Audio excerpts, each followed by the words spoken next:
everyone. Welcome to Mission to Inspire. My name is Shola, and we've got our wonderful guest here with us today. Her name is DeAnna Sanders. Did I pronounce that name Correct. right? That is very good. Yes. Hi, DeAnna. You're welcome on our show today. Thank you. Thanks for having me. I'm happy to be here. Very happy. Thanks. Thank you so much. I'm going to leave it to DeAnna to actually do a proper introduction of herself. But I can say that she's an author. She's a Christian. She's an international anti-trafficking non-profit. Is it non-profit? Nonprofit. Yes. Okay. Yes. Well, Yes. let me leave it to you to introduce yourself properly. Okay. Okay. Because Okay. then it's organic. It's coming straight from the horse's mouth. So, DeAnna. Okay. So yeah, I am all those things you just said. Foremost a Christian, and I get to write about some amazing places where God has put me in the world, locally and globally. So yeah, I am a full-time writer right now, but I have been in the nonprofit world in a variety of different positions, and gathered a lot of stories to tell verbally and in the written word. But on a normal average day, I am a wife of my husband for 40 years. And we have children, grandchildren, all of them close by. And my husband's recently retired, so he has supported my writing life and my going and comings for all these years. So I'm grateful for that. But I am a writer. I have a newsletter that I write every week that I get to stay in contact with readers. We'll talk more about that in a little bit. But yeah, I enjoy doing what I do, and in the southwestern part of the United States, and surviving tornadoes is what we're doing lately. So Oh my God. How is it over there? How is it there? How is it? Well, where we are, we missed the bad stuff, but there's a massive tornado outbreak about an hour east of here, and pretty bad. So keep those folks in your prayers. So it's just an active weather. This is part of living in this part of the world, but it's kind of scary on some days. Oh my goodness. Oh my God. Oh my Mhm. God. Oh. But they're scary. You know what I found out, Shola, is that anywhere you go in the world, there's things to be scared of. Earthquakes, tsunamis, landslides, floods, so you can't get away from that sort of nature's going to be nature wherever you are. But thankfully, when your faith is in the Lord, he's going to take care of you regardless. So That's very true. Wherever we go, there will be things happening all over the world. We just absolutely. pray that, we wouldn't be part of any bad occurrences or anything Yeah. bad happening. That's just the prayer for us as Christians, Yes. I suppose. Thank you Yeah. so much. Mhm. So how many books have you authored? And this is my first one. I have Okay. written, yeah, well, I've contributed to a couple of other small, Yeah. other items, but I have written in all kinds of venues that you can think of, curriculum, newspaper articles, all the journalism things. Yeah. And then I've written a lot of blogging, but this is my first book of my own. So that has my name on it. So yeah, we'll see if it's the last book after we get through this process. But anyway, we'll see. Yeah, it's my first one. I'm happy to share it. That is so interesting. And is it out already? Is it published? It is in the process. It'll be out in August. August the 6th is the release date Oh my, as we speak. So yeah, it's getting close now. getting very close. Ooh. Yes, I know. I And know. it's titled Unseen People. Is that the title? Correct. Unseen people sharing life and light with your neighbors in the nations. That's the subtitle. Yeah. Wow. Wow. Yeah. Can you tell us briefly what this book is about? What are we to expect in this book? Well, what I want, my desire is for people to understand that wherever you go, there are people who need to be seen, or maybe they need to have a voice that they don't have to be heard what their situations are. Yes. I've just learned through all my life that there is plenty of people that we just don't take the time to see, that need to be seen, need to be heard, and need to be understood and loved. And that's our job to do. And so it's a challenge to myself as well as to those who will go with me through the pages of this book and understand that this book it's not a how-to necessarily. It is a stories. It's just a lot of stories, and we relate to stories because we all have one. We all have our stories to share, and these are mine, but lessons that I've learned along the way that I want to share with others. So Yeah. Okay. Wow. Wow. Thank you so much for that. Thank you.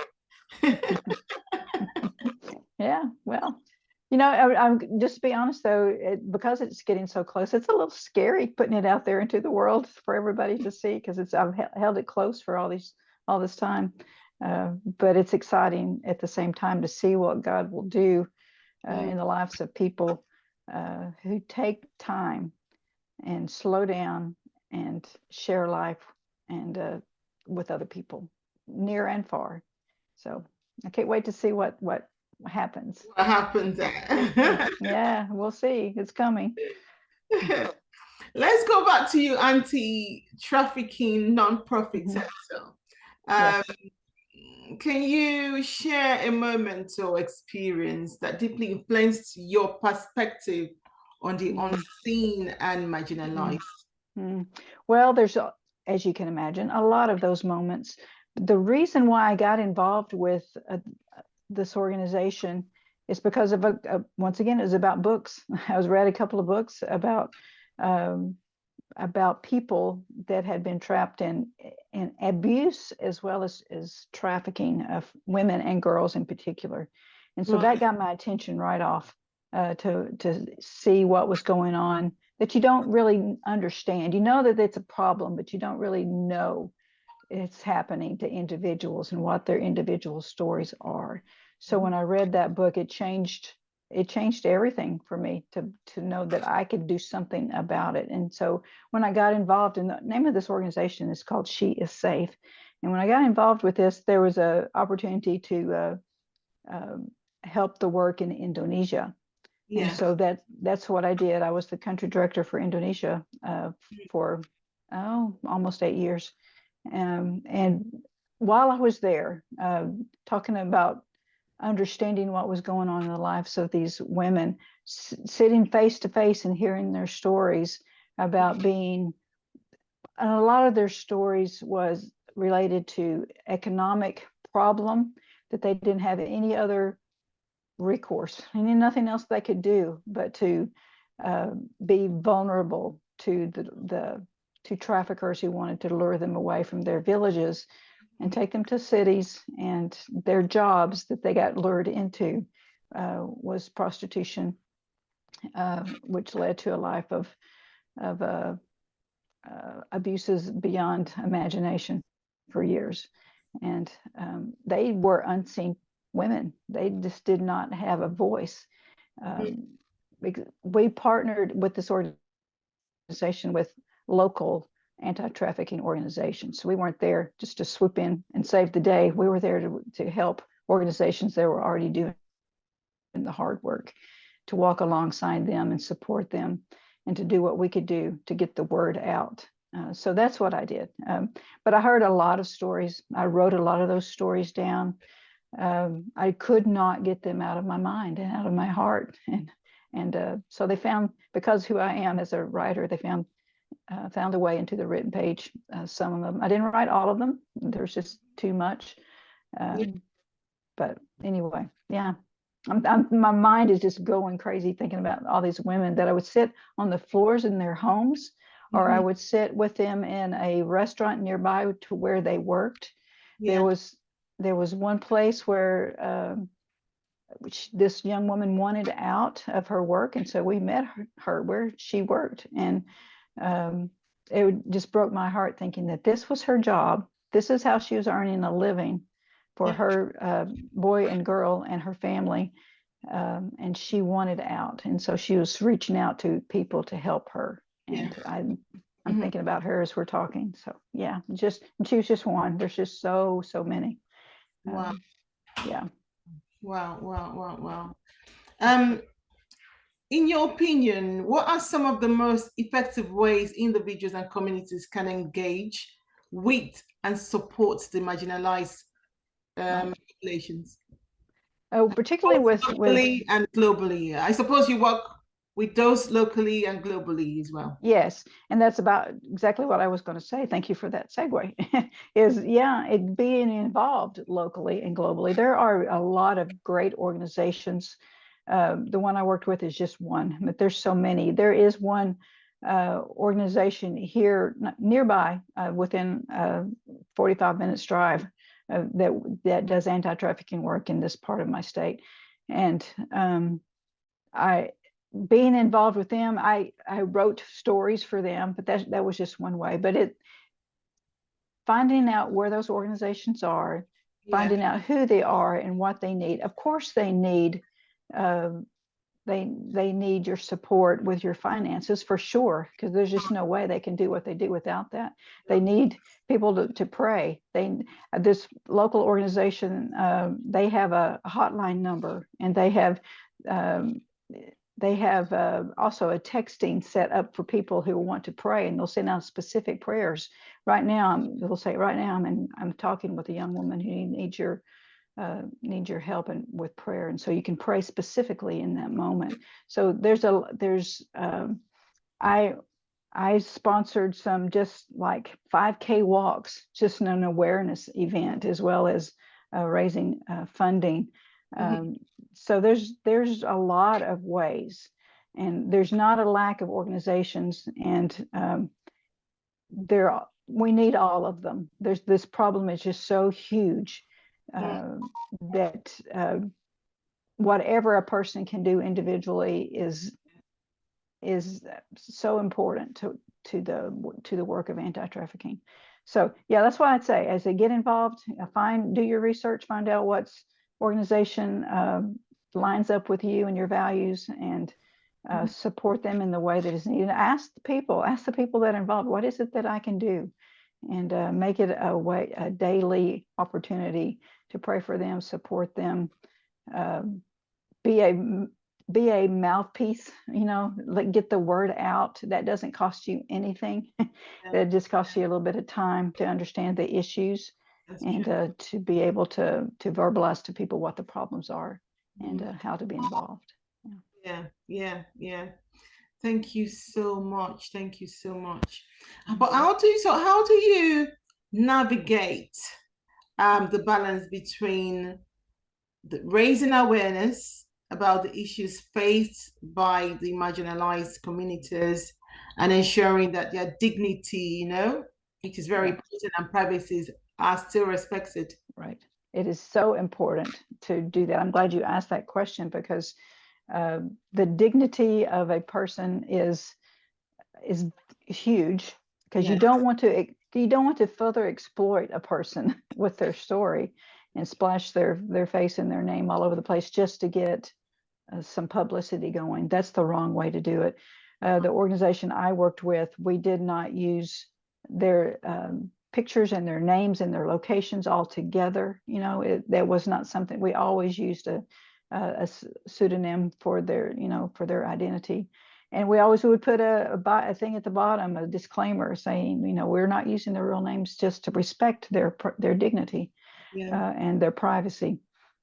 So yeah, but what they're saying is important, and their experiences are important for people to know and understand. There's such a huge problem that it gets some bad publicity out there sometimes. It's not some of the movies that have been made and all the different things, some of them are legit, and some of them are they're just a movie, and there's very little fact involved with some of it. So it's not about making money off of this issue. It's about trying to provide help and awareness for those of us who live in a safer country, really, like the United States, although it is a problem everywhere in the world. Yeah. So um, I think as I'm thinking about talking about with those women and hearing their stories, um, I just wanted to run to my nearest video and say, look at this, look at what has happened. This is what's going on right here, right now. Yeah. But you have to give it some time and Mhm. step back from it and then be able to understand how to communicate it. But protection of their rights and their dignity are foremost, for sure. Yeah. It is foremost Yeah. very, very important. Yep. What advice will you give to listeners who are inspired by your mission and want to become more involved in making a positive impact in their own communities? Yeah. Right. Um, to be involved in their local communities. There are organizations, and sometimes there is even in your churches, but sometimes churches get busy doing their church thing and don't think about these issues that are near to them. So Oh, connecting an organization with your church or with your community organizations, you can be that connector to help get those entities together to help get the word out. So uh, but you've got to do your homework to find out how to do that and to navigate the process well. Like in our church, we invited this nearby organization to come do um, a little seminar to help people understand what is happening globally, but then they narrowed it down to what is happening probably in our community and in hotels, in nail polish parlors, yeah. in all kinds of locations, sometimes in schools, what's happening. So the biggest thing that can happen in those situations is for people to understand what are the signs of trafficking. How do you understand a person is maybe vulnerable to the situation, and then being able to get them some help. Yeah. And it doesn't always mean that you're the person doing it, but you're the person helping to find the correct authorities to go in and make the change that's necessary. So there's a Wow. lot to do. Yeah, there's a lot people can do Yeah. without having to go in and go all over the world and do all those things that you see. You can do things quietly, but you can do things that are very effective as you find local organizations and connect them with the authorities in your community and find out what happens after that step. Right. Right. Thank you so much for coming on our show today. Yeah, I've enjoyed it. But before you go, one last question. Sure. If you could transport one person from history, dead Ooh, or alive, to share their story in your book, Unseen People, who will it, ooh, will that's it a be good. and why? Wow, It that's a big question. is. Um, yeah, the first person that came to my mind was Abraham Lincoln. Isn't that funny? But because he was an emancipator of those, and what trafficking is modern day slavery, and he was the emancipator. So I would think what he would have to say about modern day slavery. I would be interested to know what he would have to say. Yeah. Um, well, yeah, I don't know. I can imagine what it would be, but freedom is what anti-trafficking is about, and so he knew the importance of freedom. So I think, yeah, it'd be Abraham Lincoln. Yeah, good question. I've never been asked that one. That's a good one. Thank you so much. You're welcome. Today. And until next time, it's Shola and DeAnna on Mission to Inspire. We're inspiring you today and talking about trafficking and how they can be helped and the help that DeAnna can offer through our mission, which is very Yes, inspiring and is a big one. Thank you. yes. For people that want to support your mission or your cause, how can they contact you? Yeah, the main thing is just to go to my website, and it's DeAnnaLynnSanders.com. And that it's got all the information on there to get involved in local organizations as well as my newsletter and upcoming book. There's pages for all of that. And I'd love to make a connection with your listeners and help them along the journey to help see unseen people. Thank you so much. I enjoyed today. Thank you, everyone, for joining us today. And until next time. And thank you for subscribing, for watching, for listening to all our shows. We really appreciate you. But don't forget to subscribe and keep listening and write comments. Thank you so much. Bye, everyone. Bye-bye. Subscribe if you haven't done so. Like, follow, comment. Until next time. Goodbye.